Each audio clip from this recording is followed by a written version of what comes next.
राधे राधे मित्रों, आप सभी का मेरे चैनल डिम्पल गर्ग 111 पे स्वागत है।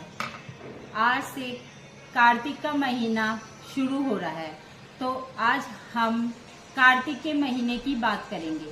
हमारे शास्त्रों में कार्तिक के महीने की बहुत महत्ता बताई गई है। इसमें स्नान, जप, तप, धर्म, पुण्य, उद्यापन करने का बहुत महत्व है। इसलिए कार्तिक स्नान करना बहुत महत्वपूर्ण है। आज की वीडियो में हम जानेंगे कि कार्तिक स्नान कैसे करना चाहिए, कब से कब तक करना चाहिए, इसके नियम क्या है और कार्तिक का व्रत की पूजा कैसे करनी चाहिए। कार्तिक स्नान से संपूर्ण जानकारी की विधि जानने के लिए वीडियो अंत तक जरूर देखें।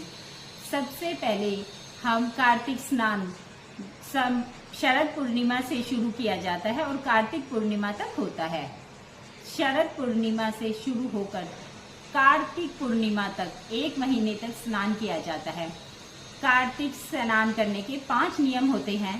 पहला नियम जो होता है स्नान का, दूसरा तुलसी पूजा, तीसरा हरि जागरण का, चौथा तप दीपदान का होता है, 5वां उद्यापन का नियम होता है। कार्तिक स्नान कैसे करेंगे इस विषय में बात कर लेते हैं। तो आप कार्तिक स्नान शरद पूर्णिमा से शुरू करके कार्तिक पूर्णिमा तक 1 महीने तक स्नान किया जाता है। सुबह ब्रह्म मुहूर्त में उठकर ठंडे जल से स्नान करना होता है। ब्रह्म मुहूर्त में उठे और 5 बजे से पहले तारों की छांव में बैठकर स्नान करते हैं। उसके बाद हमें तुलसी जी का और पथवारी जी का पूजन करना होता है। पथवारी के पूजन का बहुत महत्व होता है। तुलसी जी के पास ही आप एक पथवारी बना ले। रोजाना स्नान करने के बाद तुलसी जी का और पथवारी का पूजन करें। पूजन करने की विधि बहुत सरल है। सबसे पहले हम जल समर्पित करेंगे, फिर उसके बाद हम तिलक लगाएंगे और फिर उसके बाद हम भोग समर्पित करेंगे और फिर हम आरती करेंगे और फिर उसके बाद हम पथवारी जी की और तुलसी जी की परिक्रमा जरूर करेंगे।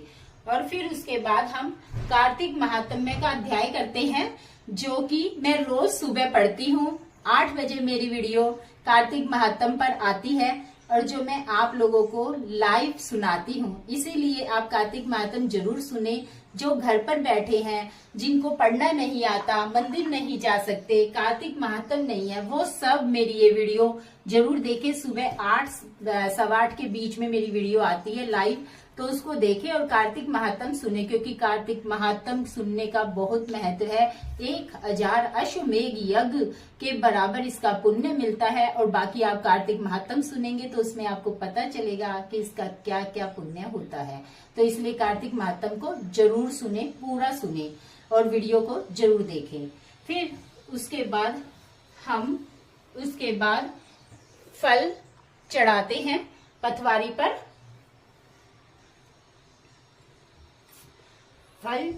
फिर उसके बाद हम हरि जागरण करते हैं। हरि जागरण भगवान के निमित्त 2 भजन, 5 भजन, 7 भजन जरूर करें। और पहले जब हम छोटे थे, बहुत सारी सहेलियां मिलके कार्तिक स्नान करते थे, जाते थे, पथवारी बनाते थे, तुलसा जी विराजमान करते थे। पूजन करने के बाद सभी वहीं बैठकर भजन पूजन करते थे, तो आनंद आता था, क्योंकि बहुत सारी सहेलियां होती थी। अभी सबका एक साथ जाना नहीं होता, तो सब अपने अपने घरों में पूजा करते हैं। तो इसीलिए आप अपने घर में एक पथवारी बना ले, तुलसा जी बिठाएं और 2 भजन आप कम से कम जरूर गाएं, क्योंकि 2 भजन गाएं। और अगर आपको नहीं आते तो आप मोबाइल में चला ले या किसी बुक में देखकर पढ़ ले, क्योंकि उससे हरि के नाम का भजन जरूर गाना चाहिए।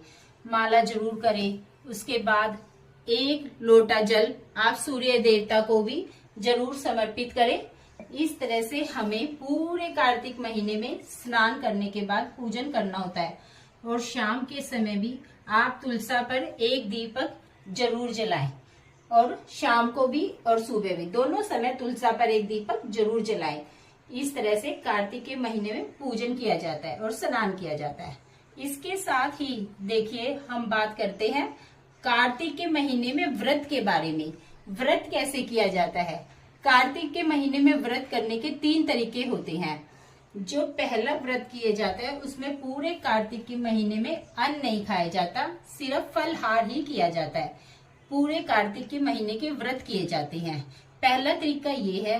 दूसरा तरीका, पूरा कार्तिक के महीने एक समय अन्न का सेवन किया जाता है, जो तारों को देखकर अर्घ देकर फिर अन्न का भोजन किया जाता है। इसके साथ तीसरा तरीका कार्तिक का व्रत करने का ये है कि आप कार्तिक के महीने में आने वाले मुख्य दिनों में व्रत किया जाता है, जिसको एकादशी आती है, जो बड़ी एकादशी होती है, देव एकादशी बोलते हैं, आंवला नवमी है, गो अष्टमी आती है, पूर्णिमा का व्रत कर सकते हैं, मुख्य दिन पड़ते हैं उस दिन व्रत कर सकते हैं। इस तरह से कार्तिक के महीने में व्रत किए जाते हैं। फ्रेंड्स, कार्तिक के महीने में दान का बहुत महत्व है।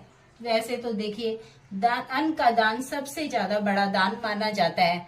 अन्न जो होता है मनुष्य के जीवन का आधार होता है।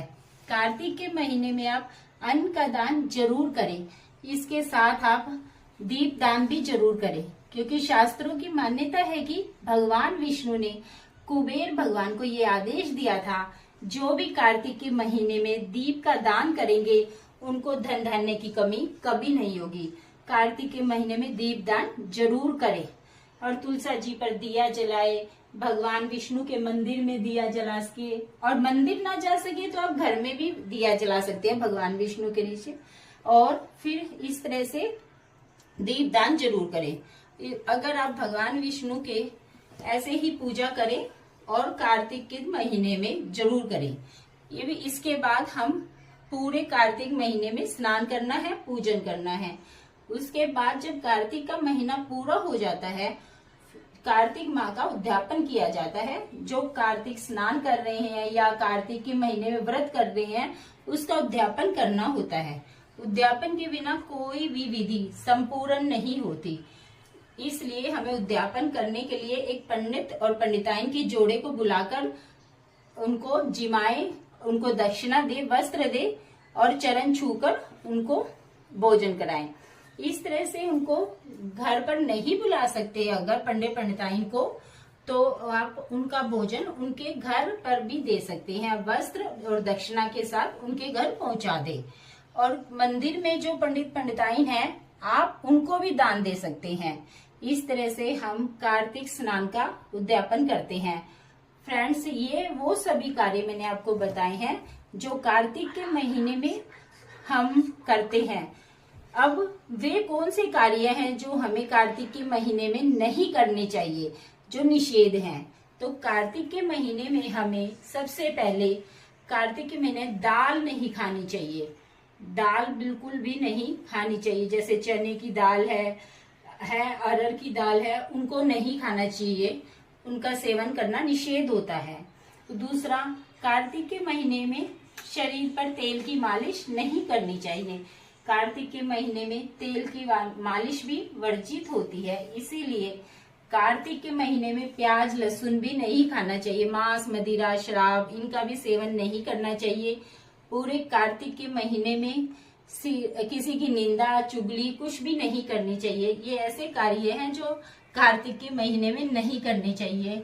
ऐसी मान्यता है कि कार्तिक स्नान के समय हमें जमीन पर सोना चाहिए, लेकिन आजकल तो जो लाइफस्टाइल है उसमें हम जमीन पर नहीं सो पाते, लेकिन फिर उसमें हम ऊपर भी सो सकते हैं, कोई बात नहीं, क्योंकि जैसे हमें ठीक लगे वैसे ही करना चाहिए। लेकिन अपना बिस्तर अलग रखना चाहिए, दूसरों के बिस्तर में हमारा मिक्सअप ना हो। शास्त्रों के अनुसार जो मनुष्य सभी ये नियम निभाता है, उनको इसका कई करोड़ों अश्वमेध यज्ञ के बराबर पुण्य मिलता है, शास्त्र कहते हैं। कार्तिक के महीने में जितना हो सके भगवान का ध्यान करे, भजन कीर्तन करे, पूजा पाठ करे, ताकि आपको कार्तिक स्नान का अनंत गुना फल प्राप्त हो सके। थोड़ा बहुत दान भी जरूर करे, किसी को देखा देखी दान नहीं करे। जितनी अपनी सामर्थ्य है हमें उतना ही दान करना चाहिए। और तुलसी जी का और पथवारी जी का पूजन जरूर करे, क्योंकि और कार्तिक स्नान के बारे में जो मुख्य जानकारी थी वो मैंने आपको दी। अगर आपको मेरी ये जानकारी पसंद आई हो तो आप मेरे चैनल को लाइक सब्सक्राइब जरूर करें और मुझे इससे मोटिवेशन मिलेगी। और इसके लिए आप सबका धन्यवाद। मेरा चैनल डिम्पल गर्ग आप सभी के लिए है, उसको सब्सक्राइब करें। राधे राधे मित्रों, राधे राधे राधे राधे।